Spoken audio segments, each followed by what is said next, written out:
do an intro? Probably.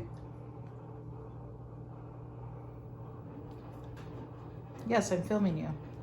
It's got a broken subframe from landing too harsh, so we're going to take it off and fix it with our new subframe. So we got a bunch of crap we got to take off.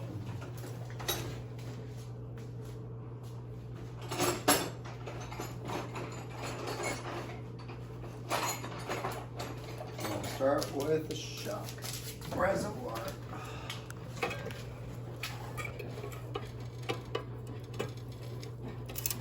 We'll take the plastics off and just see what the hell we're dealing with.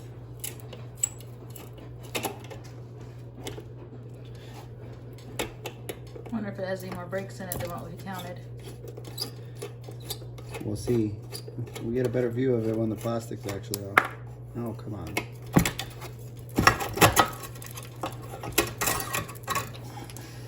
No, it's actually broken right there. Oh, it's broke actually pretty Yeah, bad. it's broken in half. I told you it's broken. Let's see if we can get this clamped out. Make life easier.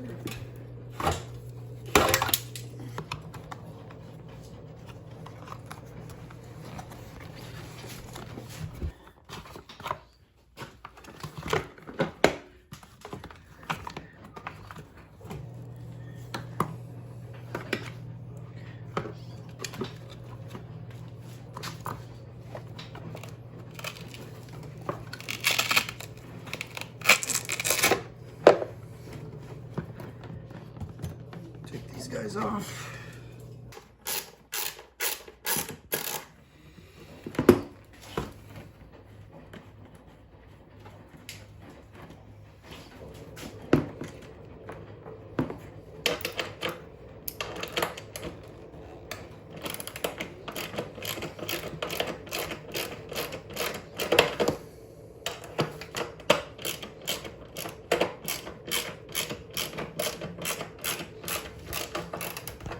I think it's broken in 3 places.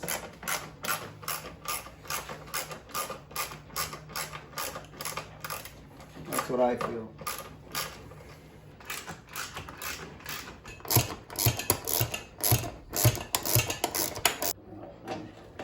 My chest hurt on that.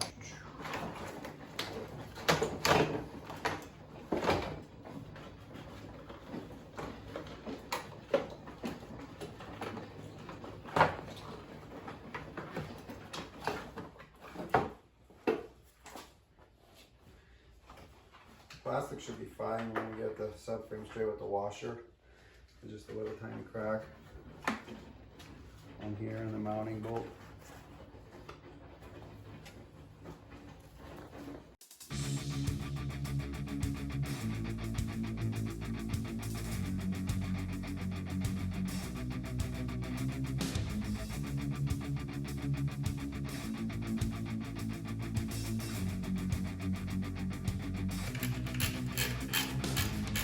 Get that pushed up.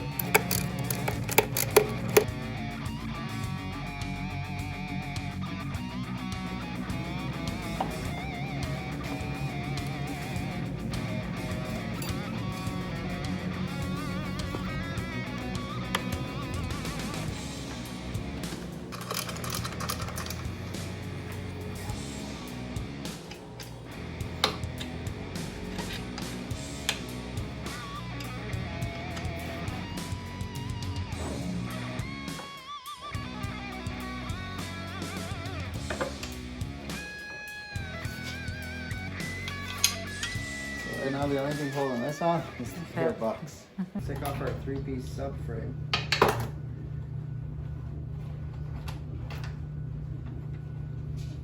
Three-piece one.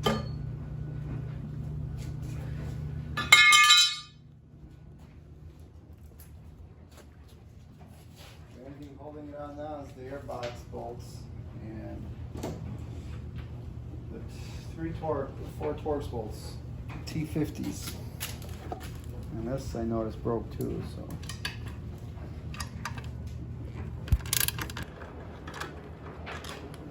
Right here, it runs the fuel tank.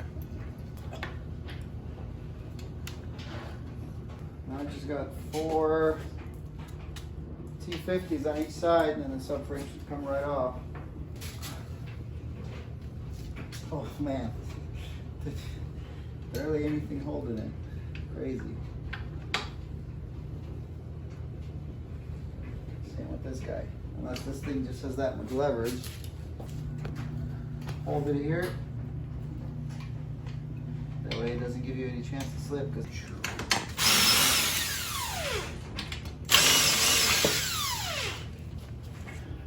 get this sucker off.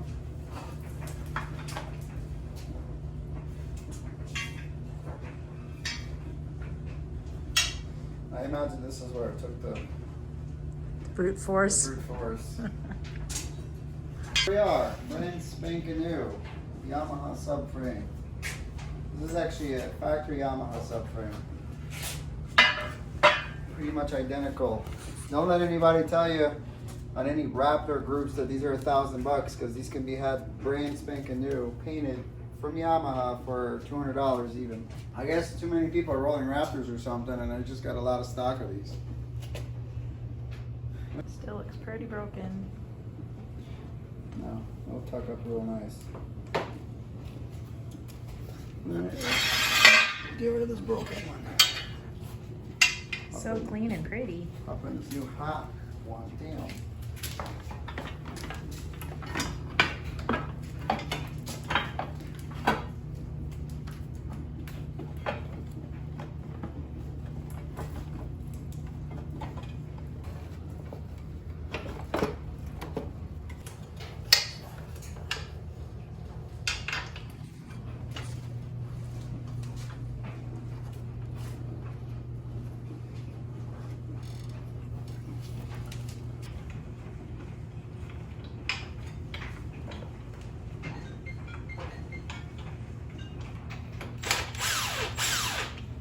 Snug it up a little.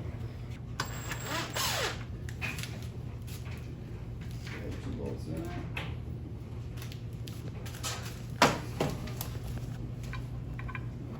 Now you're all shaved paint don't match. I know. Lift up on the back of that for me. Just lift up. That a little less. Right there. This is really, really hot. Yeah, I know. It's because I was laying out in the sun. Genius ideas.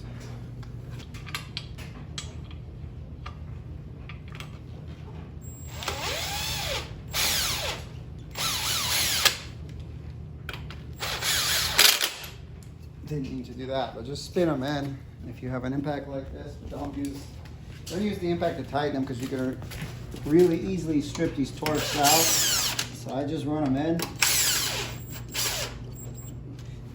And then take it off, the impact, and use your ratchet or breaker, whatever you got there.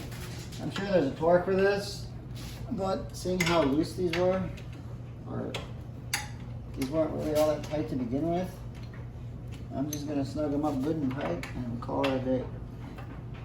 I mean, they didn't even have Loctite on them, so I think that if I get these just nice and tight, they'll be fine.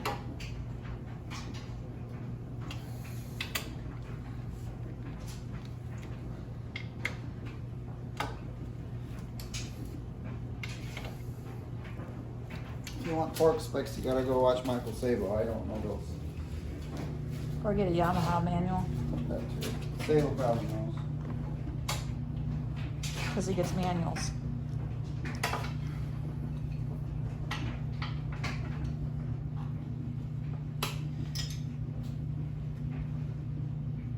And in case you guys are wondering why I'm limping around and I have this brace on, it's because it's because of this guy right here. My back already hurts. It's been a very slow recovery for some reason. It's like, I don't know, I've been dealing with all this crappy pain and it doesn't want to go away. Motorsports are dangerous. Stupidity is dangerous. It was my fault. My fault why this thing knows dope.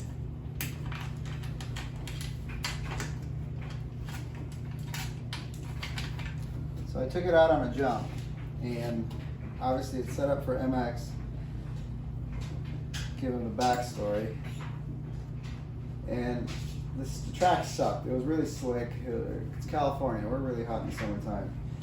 And the track was really crappy. It was really hard packed. It wasn't fun. And what happened was I wasn't feeling it. I did a couple good laps on this guy, and then the last lap, my wife's like, "Oh, I didn't see you sending it." So I'm like, "All right." I totally did not say that. No, she didn't. Kind of did, but didn't. No, I said. No, I just want to film you. I wasn't feeling the jump, and my stupid ass decided to let out of the throttle right as I was about to take off that jump. And every single time you do that and you let out of the throttle right before the jump, the bike's just gonna nosedive. And unfortunately for me, it nosedove and threw me off the left side, and I bailed off of it. I tried saving it, but I bailed off of it, and that's all she wrote. I'm fighting with you right now. And you know why I'm fighting with it? Because I don't have my impact socket for this piece of crap. Why? Because the Raptor swallowed it. This thing freaking hates me.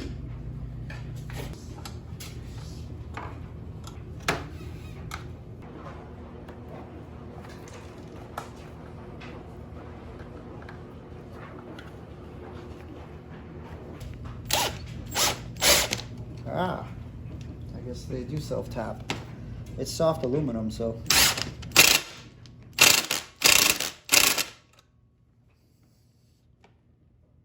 So you got this little collar, a longer black collar. It goes over here for the brake master, rear brake master cylinder.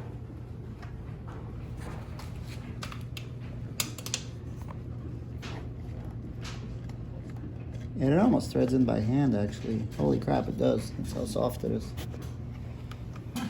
It's no wonder it breaks. Yeah, really, really. I always thought this is the stupidest design on these Raptors for the brake reservoir.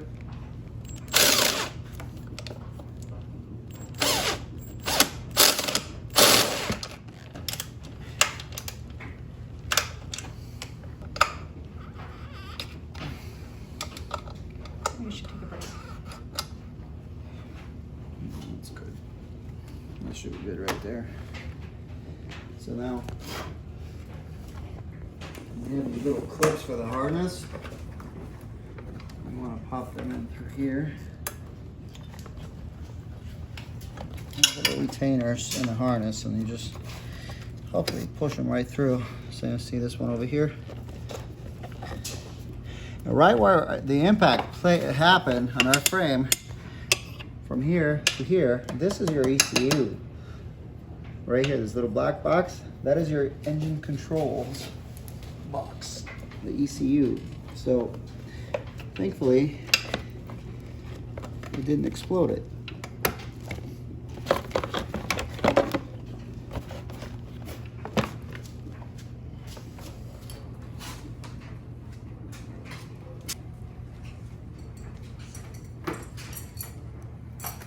That goes on like so. Just attaches with clips in 3 different spots.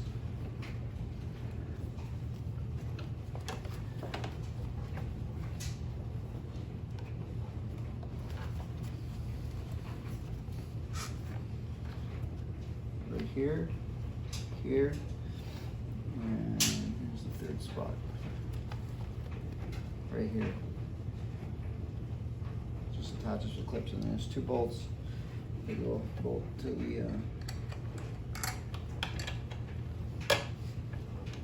frame.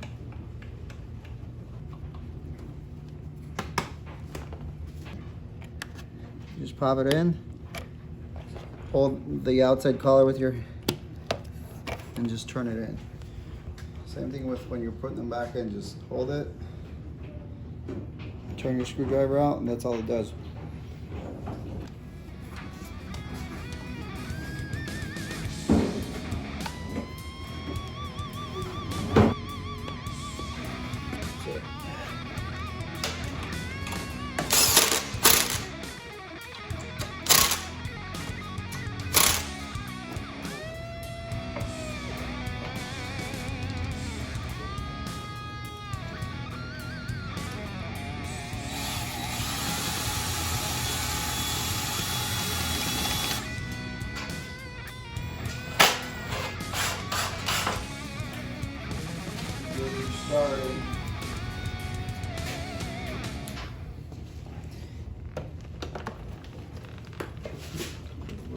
you're trying to kill me again.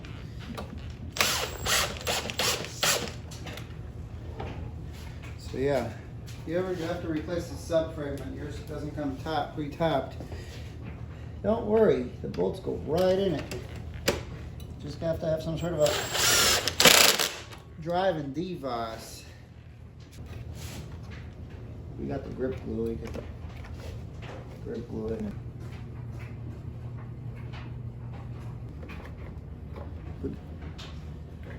That stuff's strong, man. This Pro Taper grip glue, I use it for everything. It like bonds plastic. It's better than GB Weld, I'd say almost.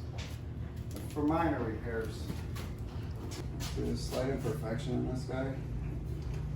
It's all tweaked to the right. It looks like they're both going to the right. Is it? No, I Because think it it's feels just like it's like all bent that way. I think it's just the way it's designed. Maybe a little bit. And the one bar's flat and the other one's up. That's how they were. Pretty sure this thing was like that when we got it. I mean, this wasn't like that when we got it. Let's see what we can do.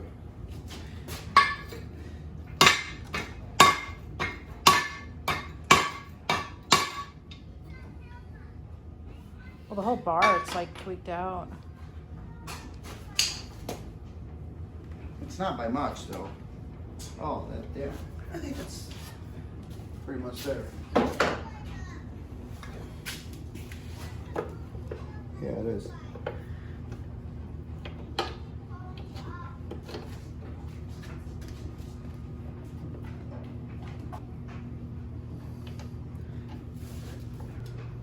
I tweaked this a little bit, but I was able to push it back in because these are lined back up now.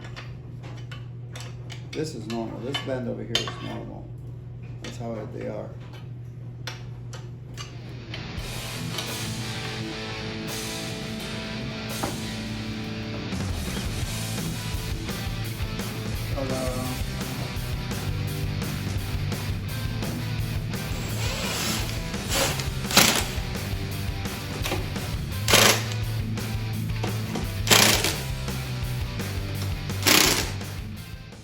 Get all your relays, all your harnesses fed up into this little pocket.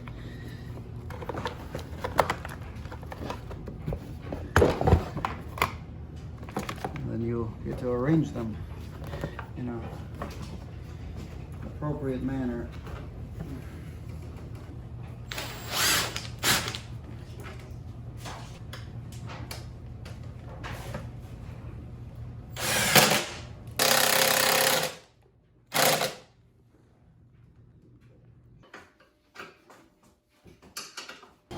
Seat back on it and see how it works. Looks like a bike again. And you can sit on it again. Make sure it starts. We, this time we didn't screw anything up.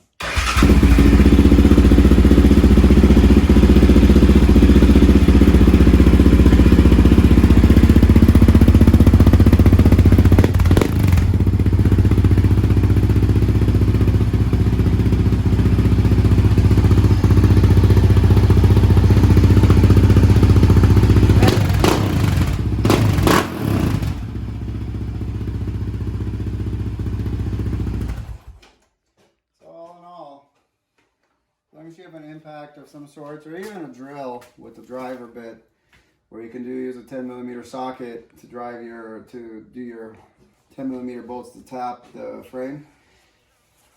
This is easy. I mean, on a scale of 1 to 10, 1 being the easiest, 10 being the hardest, at this point I say it's like a 3.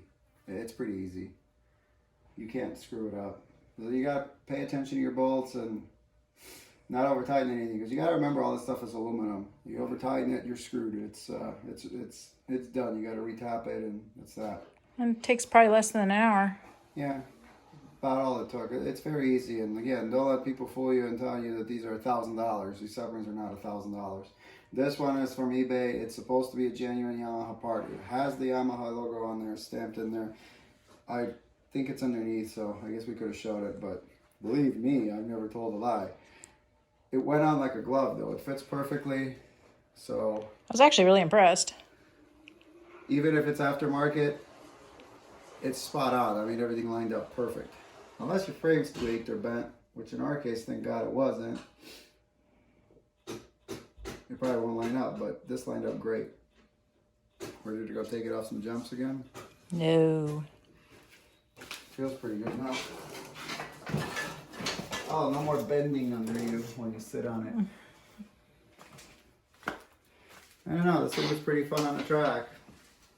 Just can't let it nosedive. Don't like nosediving. Nope. Alrighty, let's take these bars off. Too hot. Thanks for watching. Thanks for watching.